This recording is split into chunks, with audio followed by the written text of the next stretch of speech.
2019 was any indication, Samsung made it clear that it is here to stay and reinvented its entire budget lineup for India with the new M series. And for 2020, it's trying to do the same with its flagships. Meet the Samsung Galaxy S10 Lite. At first, it may seem another smartphone in Samsung's already confusing smartphone lineup, but the more we used it, the clearer it got as to why this phone even exists and why it might just be the best phone Samsung has ever brought to India. Hey, this is Aakash with TechRadar India and welcome to our full review of the Samsung Galaxy S10 Lite. Let's get started.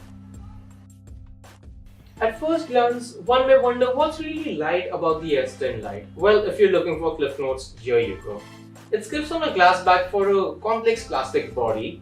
The cameras, they lack a telephoto lens. There's absolutely no water resistance. The display resolution is only 1080p. There's a single downward firing speaker that's rather easy to muffle. These compromises will determine if the S10 Lite is a phone that you should consider or probably stay away from. With that out of the way, let's talk about what this phone does offer. The moment you pick it up, you'll realize it's not a true glass body. Samsung calls it glass tech, which is supposed to be somewhere in the middle when it comes to durability. Well, our unit has held up fine till now, but if you're looking for a premium in-hand feel, this will probably disappoint you. However, we are glad that it has a camera layout that is similar to the flagship S20 series, so as to not seem outdated the moment you get it. Nothing too polarizing here in terms of design though. Buttons on the right with the loudspeaker on the bottom beside the USB Type-C port. You must have noticed that there is no physical fingerprint scanner on the back. That is because the S10 Lite once again ships with an in-display solution. We are glad that it's not an ultrasonic scanner, which was irritatingly slow in the last generation. Having said that, it's still not the best and is still relatively slow when compared to other recent smartphones, even mid-rangers, but nothing too bad. As for the display, we are looking at a 6.7-inch Super AMOLED panel with one of those trendy Infinity O notches on the top. It's a pretty good display in terms of brightness and colors and seems just a few notches behind what the flagships had. Not something you will notice unless you are comparing them side by side, but it deserves a mention. The big canvas at a 20:9 aspect ratio is really enjoyable. The only real complaint that I have here is the palm projection needs some work, because there will often be times where you need to use this phone with two hands. What's under the hood is even better, as the S10 Lite is powered by the Snapdragon 855 chipset, which brings the total number of Samsung phones in India with the flagship Snapdragon processor up to 2, with the other one being the Galaxy Fold. But you know what, it really shows with the performance and the responsiveness. I would go as far as saying that this is the best performing Samsung phone available in India right now. Day-to-day tasks and multitasking pose no problems at all.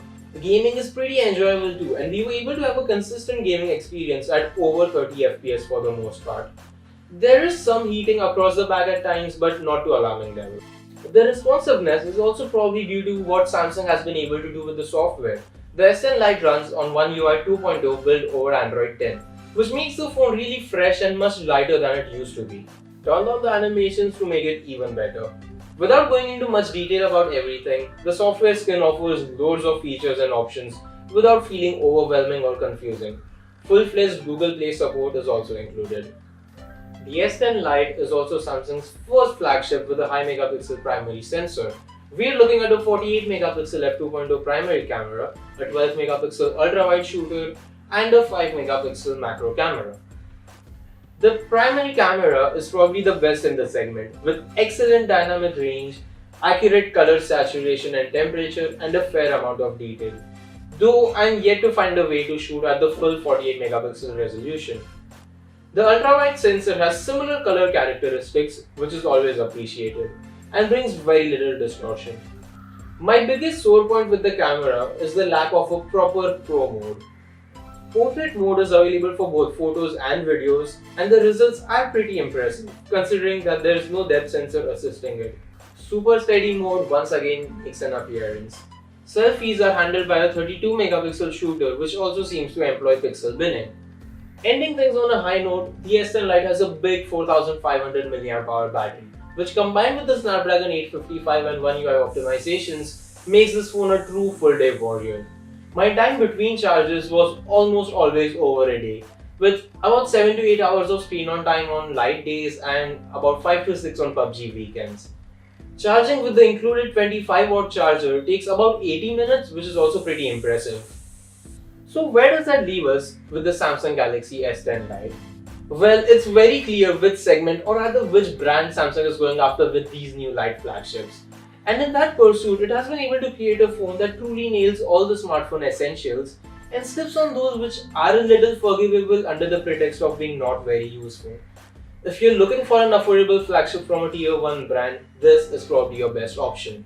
Without going into the specifics, it offers a better photography and battery experience which even the OnePlus 7T struggles with. Can't believe I'm saying this, but the best Samsung phone to buy right now doesn't even cost 40,000 rupees. Well, that's it for this video. You can check out the written companion in the description below for a more detailed reporting on the S10 Lite. While you are there, be sure to hit the like button and feel free to share your views on this video. Thanks for tuning in to TechRadar India.